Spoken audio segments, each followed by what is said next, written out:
পৃথিবীতে অনেক প্রিয়জন আপনাকে বুঝতে পারে না, বুঝতে চেষ্টাও করে না যে আসলে আপনি কি করতে যাচ্ছেন, কি বলতে যাচ্ছেন। যখন দেখবেন যে অনেক বোঝানোর পরেও, অনেক কথা বলার পরেও সে বোঝার কোনো চেষ্টাই করছে না, আপনি ঠিক সেই সময় তাকে আর বোঝাইতে যায়েন না। কারণ অন্ধের সামনে যেমন আয়না বিক্রি করা যায় না, তার তো চোখই নাই, আপনি আয়না দিয়ে তাকে কি দেখাইবেন? সে তো আলোর মর্যাদা বুঝবে না। তাহলে সেই জায়গাটায় আপনাকে কি করতে হবে? আপনি নীরব হয়ে যান। কারণ জ্ঞানীদের জন্য ইশারাই যথেষ্ট, আর মূর্খের জন্য ধাক্কা, কিল, ঘুষি মেরে তাকে বোঝাইতে পারবেন না। একটা জিনিস আপনার কল্যাণের জন্য আপনাকে বারবার বোঝাচ্ছে, মনে করতেছে এখানে তার কোনো স্বার্থ আছে অথবা আপনার কোনো ক্ষতি করার চেষ্টা করছে। এই জায়গাগুলোতে নীরবতা অবলম্বন করা এটাই শ্রেয়। সবসময় সবাইকে সব জিনিস বোঝানো যায় না।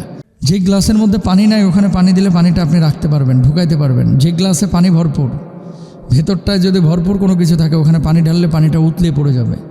সেম, যার ভিতরে মানার মাদ্দা আছে তাকে আপনি বোঝাইতে পারবেন, মানার মাদ্দা যার ভিতরে নেই ওকে আপনি বোঝাইতে পারবেন না।